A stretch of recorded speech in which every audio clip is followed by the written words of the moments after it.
वजीर आजम, तीर चलाने का हुक्म दो। तीर चलाओ।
मेरी ये 40,000 40,000 మంది సైనిక వీరుని లెక్క చేయకుండా రక్షణ వలయాన్ని దాటి నా దళంలోకి చొరబడి ధైర్యంగా నా కంఠం మీద కత్తి పెట్టావు.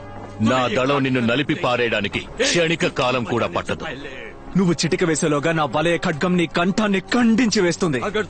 నా శరీరంలోంచి ఒక రక్తపు బొట్టు కారినా కూడా నా సైనిక వీరులు నిన్ను నీ దేశ ప్రజల్ని అంతం చేసేస్తారు. నాయకుడు లేక నీ దళం నా రాజ్యాన్ని దోచుకోవడంలో నీకేమిటి లాభం? నీకేమిటి లాభం? నా కంఠం మీద కత్తి పెట్టిన మరుక్షణమే నన్ను అంతం చేసి ఉండొచ్చు కదా. నిన్నంతం చేయడం గెలవడం నా లక్ష్యం కాదు. నిన్ను నా రాజ్యం నుంచి తరిమి కొట్టడమే నా లక్ష్యం. ఆయుధాలను వెనుదీసుకోండి. ఢిల్లీ से यहाँ तक पहुँचने में ఢిల్లీ నుంచి బయలుదేరి దాదాపు 6 మాసాలు కావస్తుంది. ఎన్నో ప్రదేశాలు దాటి వచ్చాను. కొందరు రాజులు శరణు కోరారు, కొందరు తప్పించుకు పారిపోయారు, మరికొందరు ప్రజలను యుద్ధానికి పంపి దాక్కున్నారు. కానీ ఆంధ్రుడువైన నువ్వు మాత్రమే ధైర్యంగా నా ముందుకొచ్చి నిలబడి. ప్రజల్ని కవచంలా ఉపయోగించుకునేవాడు రాజు కాదు, ఆ ప్రజలకి కవచంలా ఉండేవాడే రాజు. అర్ధచంద్రాకారంలో ఉన్న ఈ ఆయుధం పేరే వలయ ఖడ్గం. వలయ ఖడ్గం. నీ వలయ ఖడ్గాన్ని నాకిచ్చి నీ దేశాన్ని నువ్వే పరిపాలించుకో.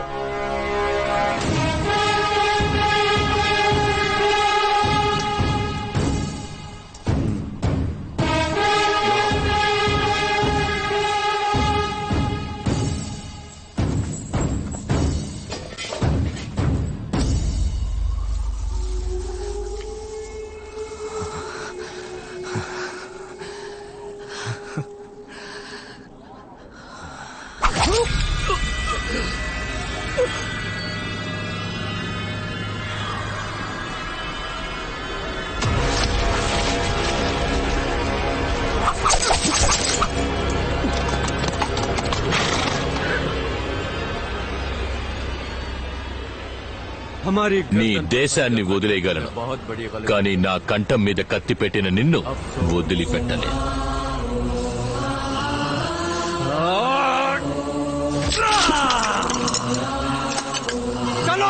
పాండ్య రాజ్యం వైపు పయనిద్దాం.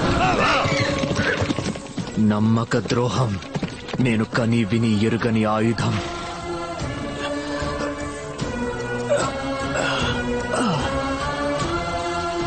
నలభై వేల మంది వీరులతో 5,000 మంది తలపడ్డం ఒక ఎత్తైతే శూల వ్యూహంతో తలపడ్డం మాత్రం ఒక ఎత్తు.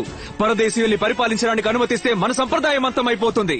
మన భాషని మనకి దూరం చేసి వాడి భాషని మన మీద రుద్దుతాడు. హక్కున చేరనివ్వం, ఎవ్వరిని హక్కున చేరనివ్వం.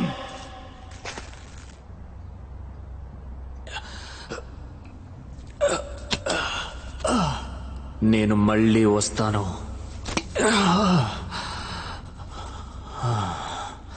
నా పుడమిని కాపాడుకుంటాను.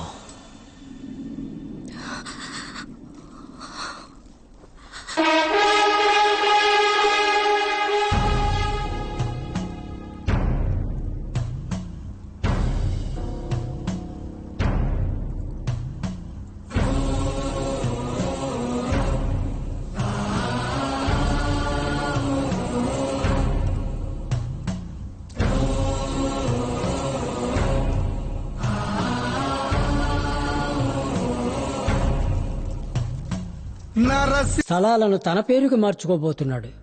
రేపు వాడు వాటిని ఒక విదేశీ కంపెనీకి అమ్మేసి వెళ్లిపోతాడు. ఆనాడు ఆంగ్లేయులు వచ్చినట్టు ఈ రోజు ఇంకొకళ్ళు వస్తారా? ఆంధ్రుడి భూమి ఆంధ్రుడి దగ్గరే ఉండాలి. నువ్వు బాధ్యత ఉన్నవాడివో లేనివాడివో నాకు తెలియదు, కానీ ఈ అంతఃపురానికి సంబంధించి నువ్వు రాజువి. నువ్వు చల్లగా ఉండాలి.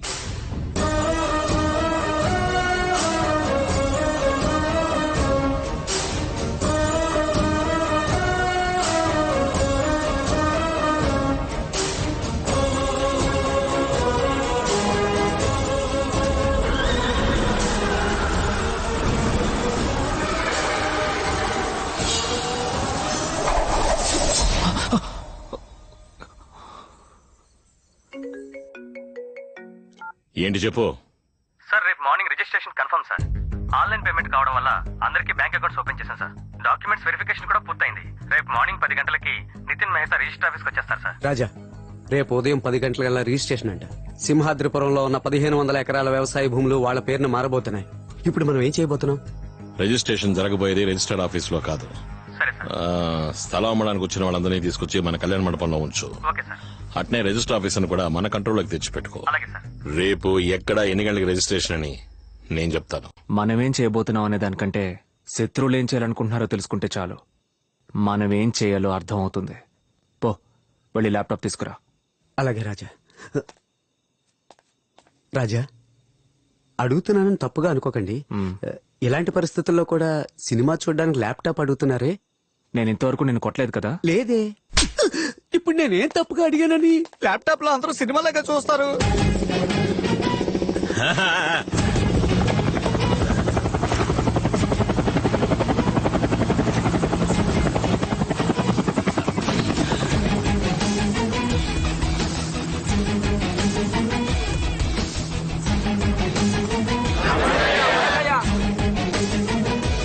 రండి రండి.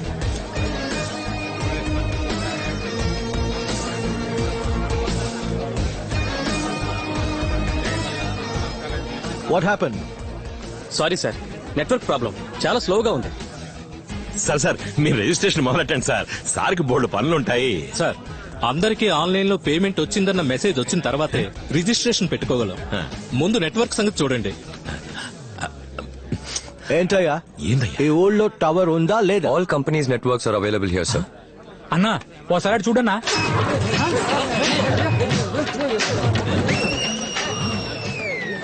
సీమరాజా నట్టుల్ని పీకేశాడు. ఏంటి problem? Krishna, this is 3,000 crore project. నాకు ఏ ప్రాబ్లం ఉండకూడదు. వాడు ఎవడో పిలు, మాట్లాడి చూద్దాం, లేదా ఫినిష్ చేద్దాం. Call him. ఇంకా ఆలోచిస్తే వెంటే నా సేటు వాళ్ళ మనుషుల దగ్గర తుపాకులు ఉన్నాయి. తేడా వచ్చిందంటే కాల్ చేస్తారు. ధైర్యంగా పిలువండి. రాయ్, ఫోన్ చేసి రమ్మని చెప్పు. కానీ సిగ్నల్ లేదు కదా. పోయి పికప్ చేసుకురారా.